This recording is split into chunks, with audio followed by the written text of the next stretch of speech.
और आगे बढ़ते हैं, भोपाल से बड़ी खबर आपको बता दें, जहां छत्तीसगढ़ में नक्सलियों के खिलाफ ताबड़तोड़ कार्रवाई के बाद मध्य प्रदेश का रुख कर रहे हैं नक्सली। बता दें कि आईबी की गोपनीय रिपोर्ट में ये खुलासा हुआ है। मध्य प्रदेश के माडा में शरण ले रहे नक्सली। ये जंगल संजय गांधी टाइगर रिजर्व सिंगरौली वन मंडल के पास स्थित है। माडा की जंगलों के आसपास देखे गए जो कुछ संदिग्ध। कान्हा नेशनल पार्क के बाद माडा के जंगल बने नक्सलियों की पसंद। तो देखिए, नक्सलियों को लेकर लघु वनोपज समितियां और वन कर्मचारियों से जानकारी ली गई है। तो देखिए, जिस तरीके से लगातार नक्सली मुठभेड़ छत्तीसगढ़ में हो रखी है, नक्सलियों पर कार्रवाई हो रही है। कुछ नक्सली आत्मसमर्पण करते हुए भी नजर आ रहे हैं, लेकिन जिस तरीके से छत्तीसगढ़ में नक्सलियों की रोकथाम के लिए लगातार कार्रवाई देखने को मिल रही है, उसके बाद में अब छत्तीसगढ़ से नजदीक ही मध्य प्रदेश में नक्सली रुख कर रहे हैं, मध्य प्रदेश का रुख कर रहे हैं। आईबी की गोपनीय रिपोर्ट में ये खुलासा हुआ है। मध्य प्रदेश के माडा में नक्सली शरण ले रहे हैं। ये जंगल संजय गांधी टाइगर रिजर्व सिंगरौली वन मंडल के पास स्थित है। माडा के जंगलों के आसपास कुछ संदिग्ध देखे गए हैं।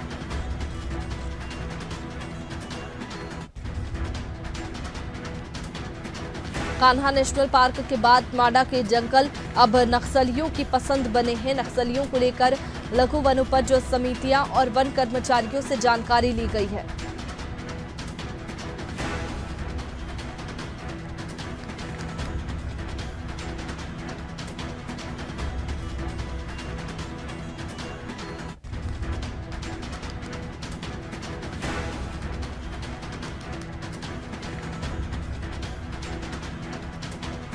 तो ये बड़ी खबर भोपाल से आपको बता रहे हैं, जहां छत्तीसगढ़ में नक्सलियों के खिलाफ ताबड़तोड़ कार्रवाई के बाद मध्य प्रदेश का रुख कर रखे नक्सली।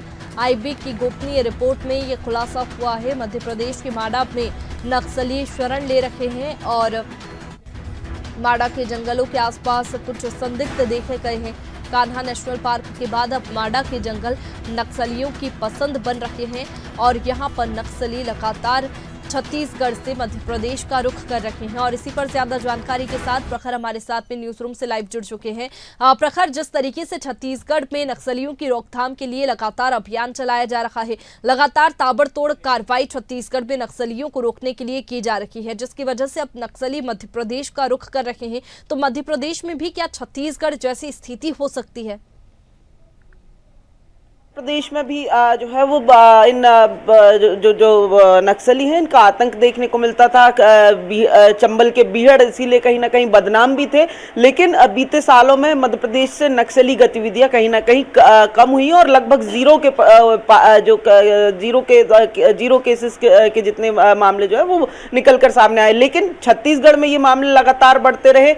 ऐसे में न केवल छत्तीसगढ़ सरकार बल्कि अगर बात की जाए तो केंद्रीय गृह मंत्रालय भी लगातार इसको लेकर छत्तीसगढ़ के अंदर ऑपरेशन चला रहा था। संयुक्त ऑपरेशन चलाए जा रहे थे केंद्र और राज्य के, जिसके चलते कई जो नक्सली हैं वो ढेर हुए, कई ने सरेंडर किया और ऐसे में अब बॉर्डर की तरफ जो है वो ये नक्सली कहीं ना कहीं अपना रुख करते हुए नजर आ रहे हैं। यानी कि छत्तीसगढ़ से पलायन करके कहीं ना कहीं एक सेफ शेल्टर ढूंढते हुए यहाँ मध्य प्रदेश में जो है वो नक्सलियों की आमद देखने को मिली है। ये खुलासा जो है वो आईबी की एक क्लासिफाइड रिपोर्ट में हुआ है, जिसमें आईबी ने तमाम जो वनोपज समितियां हैं या जो बॉर्डरिंग जो इलाके हैं वहां पर जो क्लासिफाइड रिपोर्ट तैयार की, उसमें यह खुलासा हुआ है। कहीं ना कहीं मध्य प्रदेश के लिए ये चिंताजनक जो है वो रिपोर्ट में खुलासा हुआ है। हालांकि मध्य प्रदेश में आज भी 2 जिले ऐसे हैं जिनको संवेदनशील जिला माना जाता है।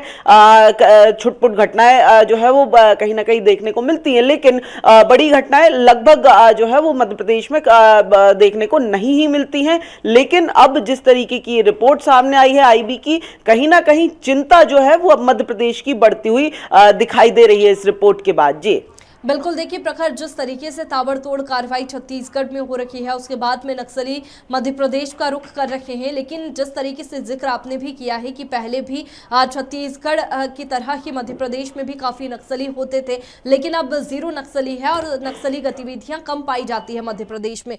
लेकिन जिस तरीके से अब मध्य प्रदेश का रुख कर रहे हैं, क्या उसके बाद में अब एक्शन में आने की ज़रूरत है प्रशासन को और लगातार नज़र बनाए रखने की ज़रूरत है?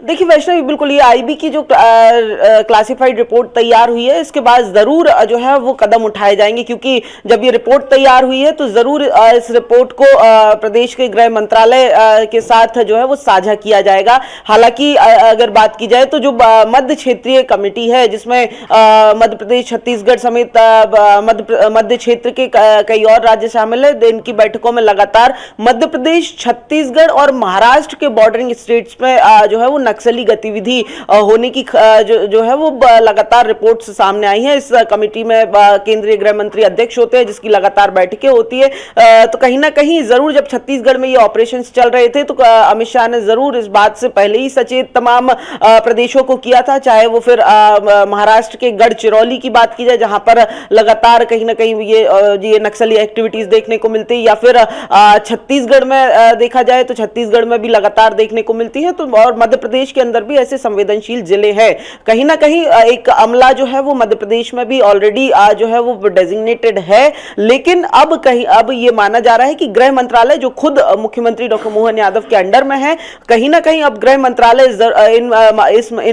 इस रिपोर्ट के बाद इस जो ये टीम है, डेजिग्नेटेड अमला है, इसको और ज्यादा सक्रिय जो है वो आने वाले दिनों में कर सकते हैं। हालांकि आधिकारिक तौर पर जो ये रिपोर्ट है वो अभी मध्य प्रदेश के गृह मंत्रालय को नहीं सौंपी गई है। जैसे ये रिपोर्ट सौंपी जाएगी उस हिसाब से जो है वो कदम जो है उठाए जाएंगे, चाहे फिर वो फोर्स को बढ़ाना हो या फिर दूसरे तरीके हो, गिरफ्तार करने की बात हो, छापेमारी की बात हो, वो तमाम स्ट्रेटेजी जो है वो उसके बाद जो है वो कहीं ना कहीं बनाई जाएगी। जी बिल्कुल, फिलहाल की रिपोर्ट सामने आई है तो अब ये देखने वाली बात होगी कि किस तरीके से सिक्योरिटी बॉर्डर पर भी बढ़ाई जाती है और कैसे नजर बनाई जाती है।